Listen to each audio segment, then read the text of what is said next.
WHO에서 원숭이 두창 관련하여 비상사태를 선포했죠. 그래서 오늘은 원숭이 두창과 관련된 최신 정보 및 꼭 알아야 될 주요 내용들을 구독자분들께 알려드리기 위해 긴급하게 내용을 준비해봤습니다.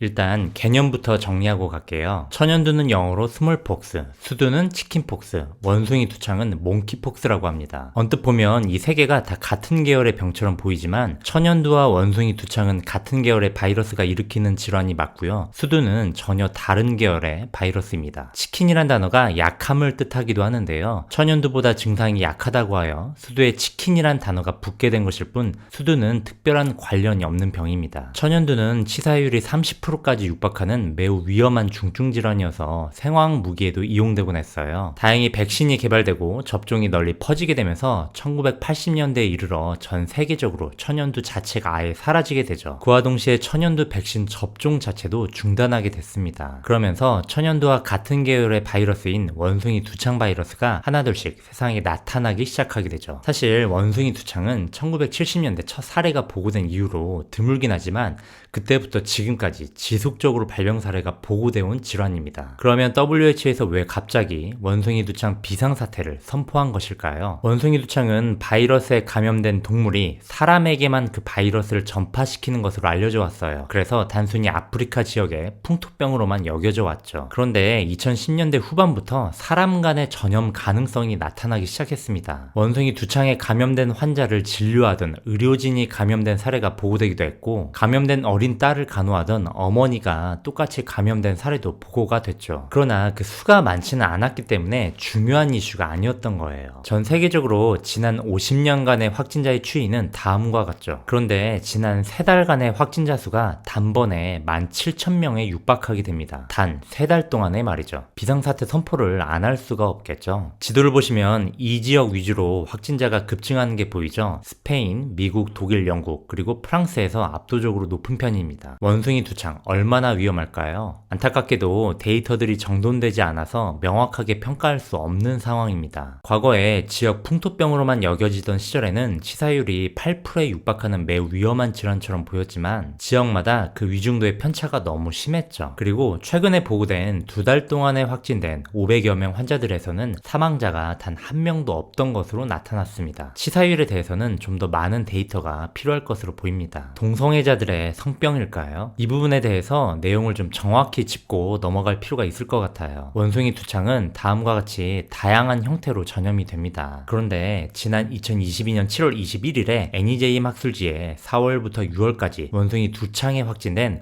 528명의 환자 사례가 보고됐는데요. 의외의 내용들이 많았습니다. 환자들의 99%는 남자였고 동성애자였으며 최근 3개월 동안 성관계 파트너가 평균 5명이었던 것으로 나타난 것이었죠. 미국 CDC에서는 원숭이 두창의 증상들을 특정한 패턴에 대한 설명 없이 다음과 같이 나열하고 있지만 본 논문에서는 500여 명의 환자들의 주된 증상은 주로 피부 병변이었고 피부 병변이 생기는 가장 흔한 부위는 생식기 부위였습니다. PCR 수압 검사가 시행될 때도 피부 병변에서 시행 시에는 대부분 양성이 나왔고 다른 부위에서 시행할 경우 다음과 같이 낮게 측정되었죠. 그래서 이 논문의 저자는 WHO나 CDC가 원숭이 두창을 일반적인 피부 질환처럼으로만 표현하고 있으며 생식기 부위에 대한 강조가 너무 적다고 되려 비판을 했습니다. 환자에게서 성병의 징후가 보인다면 반드시 원숭이 두창이 아닌지를 체크하라고 권고까지 하고 있죠. 조금은 충격적이죠. 물론 이 500여 명의 데이터만으로 원숭이 두창 환자 전체를 대변할 수는 없습니다. 그래서 일단은 이 정도로 요약해 볼 수 있을 것 같아요. 최근에 원숭이 두창 감염자가 급증한 이유에는 성관계가 큰 비중을 차지했을 가능성이 분명히 있어 보입니다. 그리고 그 감염자들 중에는 동성애자의 비율이 큰 비중을 차지했고요. 그러나 환자를 진료하던 의료진이나 딸을 간호하던 부모의 감염 사례를 본다면 원숭이 두창이 성병의 카테고리가 아닌 것 또한 분명 맞습니다. 코로나 바이러스의 확진자 급증이 중국에서 시작되었지만 그 시발점이 중국 사람이었을 뿐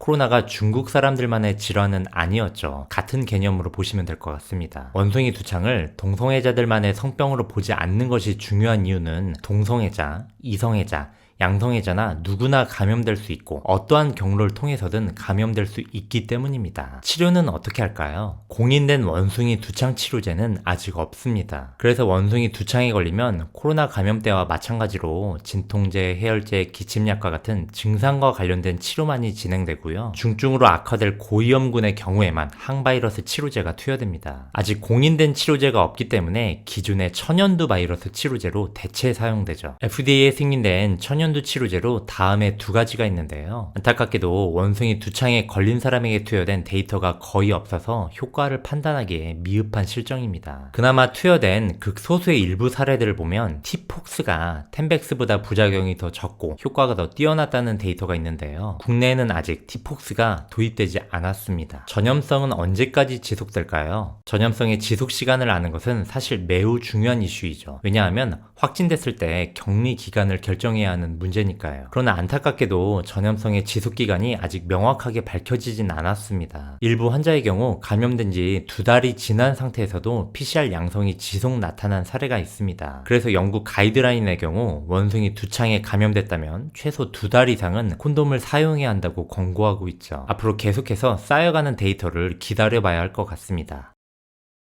앞으로의 전망을 예측하기 위해서는 갑자기 원숭이 두창이 왜 급증하게 된 걸까? 그 원인을 파악하는 것이 우선적으로 중요한 문제예요. 그 원인을 파악하지 못한다면 코로나처럼 걷잡을 수 없는 팬데믹 전염병이 되겠죠. 원숭이 두창의 전파 원인을 코로나 방역이 완화되면서 사람들의 만남이 급증하기 시작하면서 생겨나게 된 문제들이 아닐까로 추정되니까 동성애자 그룹이 의도치 않게 특정 타겟이 되어가고 있지만 근본적인 문제는 다른 곳에 있을 수 있습니다. 1970년대 이후 천연두가 사라지면서 인류는 더 이상 천연두에 대한 면역을 갖출 필요가 없어지게 됐죠. 그래서 그 이후 천연두 백신 접종은 더 이상 권고하지 않게 됐습니다. 1970년대 당시 나이지리아 국민의 천연두 집단 면역 상태는 65%였으나 2016년에는 2.6%일 뿐이었어요. 그래서 여러 논문들에서는 원숭이 두창이 최근 기승을 부리는 그 근본적인 원인을 원숭이 두창 바이러스는 오래전부터 존재해오고 있었는데 인류 전체가 원숭이 두창과 같은 계열인 천연두 바이러스에 대한 면역을 잃게 되면서 나타나게 되는 필연적인 현상일 거라고 공통적으로 추정을 하고 있습니다. 이 추정이 맞다면